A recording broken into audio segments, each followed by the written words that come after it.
Je voudrais vous dire, ce jour de lancement de la campagne agricole 2025-2026, que notre pays a une chance particulière. Celle d'avoir un président visionnaire.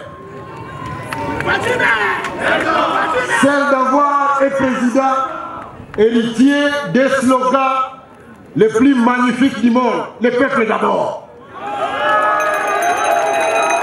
Pour matérialiser le peuple d'abord, le président de la République nous a amené un slogan magnifique, celui de la revanche du sol sur le sous-sol. Et pour le matérialiser, il est allé trop loin. Il a commencé par la réalisation de l'objectif de Maputo, celui de relever le budget de l'agriculture à plus de 10%. Il a mobilisé les fonds de tous les bailleurs de fonds qui existent, la Banque mondiale comme la Banque africaine de développement, comme il vient d'être dit ici. Nous avons donc dans ce ministère de grands projets avec des moyens colossaux pour pouvoir réaliser l'agriculture. Il ne s'est pas arrêté là, il a fait des initiatives, presque dans toutes les provinces, pour relancer la production à grande échelle dans le domaine de l'agriculture. Il ne s'est pas arrêté là, il a fait une commande colossale des engins agricoles, les tracteurs que vous voyez devant vous.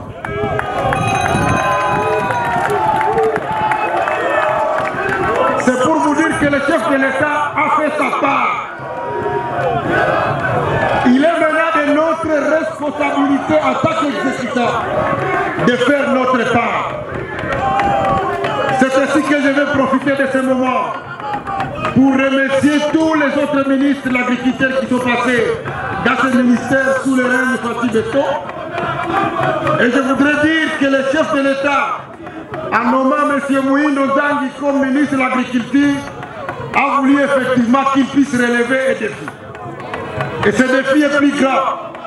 Ce défi, je vais le résumer à 5 petits points. Le premier point, c'est que le chef de l'État a voulu que Mouindo Zangui puisse mettre en cohérence l'ensemble des initiatives dans le domaine de l'agriculture, pour que tous les acteurs impliqués derrière le chef de l'État et autour de la vision du ministre de l'Agriculture puissent réaliser l'objectif de nourrir durablement les Congolais.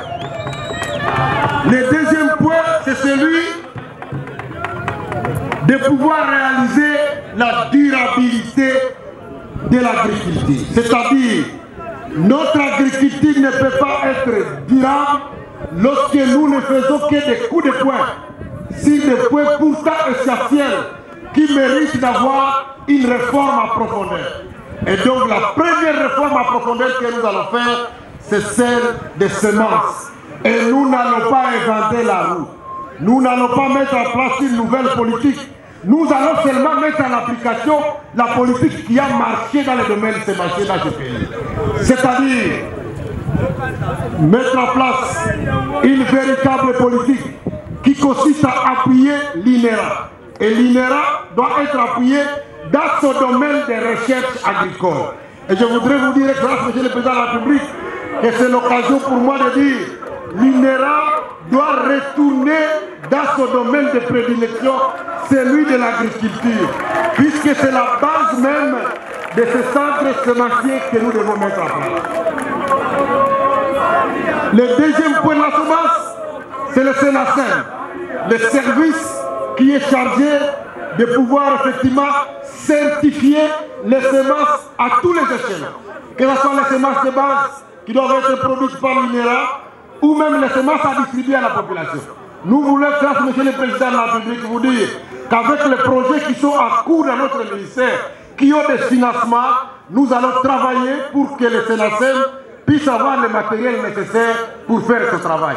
Et enfin, nous allons réveiller cet instrument que les Belges nous ont légué, les CAPSA, les centres d'adaptation et de production des semences améliorées qui sont disséminés sur l'ensemble du territoire national, qui ont cessé de faire leur travail. Alors que ce sont ces centres qui ont été mis en place pour produire la semence améliorée prenant les semences de base du côté des minéraux. Je voudrais vous dire, Excellence, que nous sommes déjà en discussion avec mon ami Philippe Ngwala, qui a déjà une grosse enveloppe là-bas. Je voudrais lui dire que nous allons restructurer ce projet pour que nous puissions financer durablement la production de la semence. Cela nous permettra d'avoir la disponibilité des semences dans nos entités et l'accessibilité à ces semences pour que nos producteurs, à chaque campagne agricole, nous ne soyons pas obligés de chercher gauche-droite la semence. La semence doit être disponible partout et accessible à toute la population congolaise. Le troisième point de ce grand travail que vous nous avez demandé de faire, c'est celui de rendre disponibles les fertilisants et les pesticides. Nous sommes sur une terre, par exemple la terre du plateau de Bateke. Pour avoir une production optimale, on doit avoir des fertilisants de qualité et des pesticides de qualité.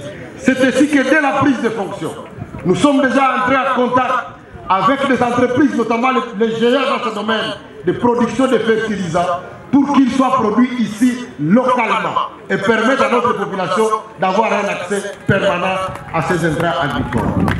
La quatrième composante, c'est la composante de la mécanisation agricole. Comme vous le savez, ça ne sera pas la première fois pour le gouvernement de la République de pouvoir disponibiliser les tracteurs pour les producteurs agricoles. Eh bien, nous avons eu la sale habitude de les distribuer aux politiciens, de les distribuer à des personnes qui n'ont pas de compétences les entretenir, ce qui fait que nos tracteurs, leurs moteurs finissent dans des baleinières pour faire le travail pour lequel il n'a pas été destiné. C'est ainsi que j'ai signé hier un arrêté pour mettre en place des brigades de motorisation agricole qui seront gérées par les services Sénama qui existent bel et bien au sein du ministère de l'Agriculture. Je voudrais annoncer aux amis du plateau de Bateke, à partir de ce tracteur que vous avez, nous allons équiper 5 brigades de motorisation pour aider les plus petits. Ceux qui ont vraiment besoin de la motorisation, ce sont les plus petits. Et donc tous doivent avoir un accès à ces tracteurs pour pouvoir faire leur travail. Excellence, Monsieur le Président de la République, c'est l'occasion pour moi de remercier et de féliciter tous ceux qui nous ont aidés à fournir ces tracteurs. Congo Motors qui est là, et notre ami qui nous a produit les tracteurs de New Holland, puisqu'ils ont fourni ces tracteurs sans avoir été complètement payés. Et je voudrais aussi plaider à cette occasion pour qu'ils soient payés, pour qu'ils continuent à nous fournir les 3000 tracteurs qui vont nous permettre, bien évidemment, de pouvoir les disséminer dans tous les pays. Nous sommes ici avec les ministres provinciaux de l'agriculture et du développement rural de toutes les 26 provinces. Je voudrais vous rassurer qu'avec les lots que nous avons ici, nous n'allons pas attendre que ce soit 1000 pour que toutes les provinces soient servies. Toutes les provinces, à partir d'aujourd'hui, vous allez sortir ici avec vos tracteurs. Et je voudrais bien vous dire, et je ne voudrais pas écouter demain qu'il y a des provinces qui n'ont pas réussi à évacuer leurs tracteurs. Je vais mettre à votre disposition un bateau qui va livrer les tracteurs dans vos provinces. Et si donc ces tracteurs vont devoir participer à la campagne agricole qui est en cours.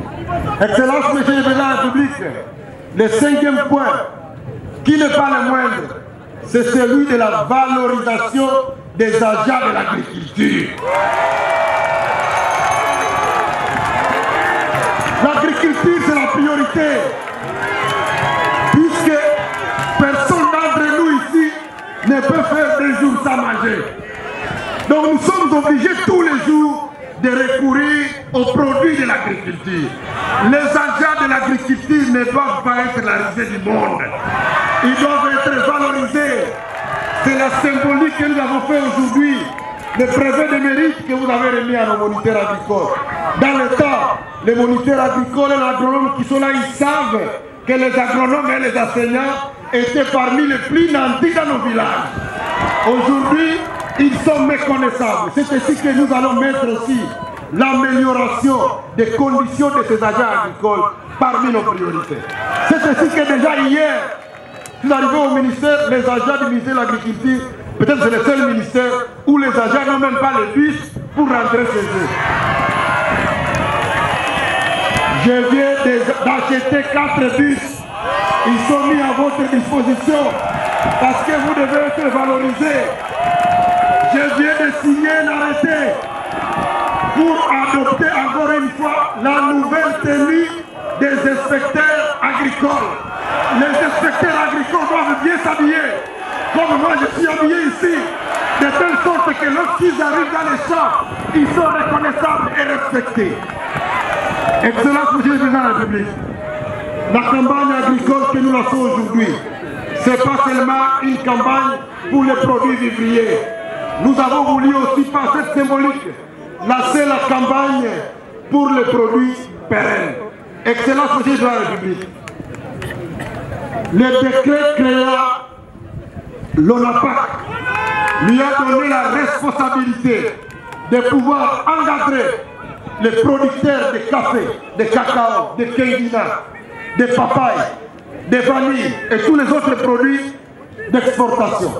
Je voudrais vous dire par le témoignage qui a été fait ici par l'ESCO, c'est que les produits agricoles pérennes permettent à la population d'accéder à des revenus, à de l'or vert, les dollars. Aujourd'hui à Beni, rien que le territoire de Beni, c'est 100 000 tonnes de cacao qui sortent, ça fait pratiquement 1 milliard de dollars qui entrent directement par an dans les poches des paysans.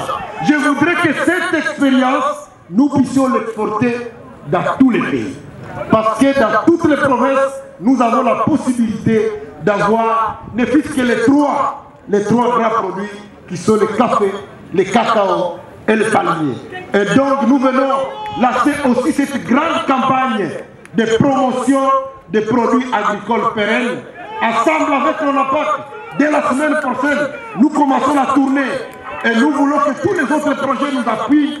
Nous avons demandé à chaque secteur de disponibiliser 10 hectares pour que nous puissions y mettre une pépinière. Les ministres provinciaux sont là, les inspecteurs de l'agriculture de toutes les provinces sont là. Nous nous sommes réunis hier toute la nuit et nous avons arrêté des stratégies. Nous allons mettre à la disposition de la population des pépinières, mais nous allons demander à chaque villageois de pouvoir planter 1,5 hectare.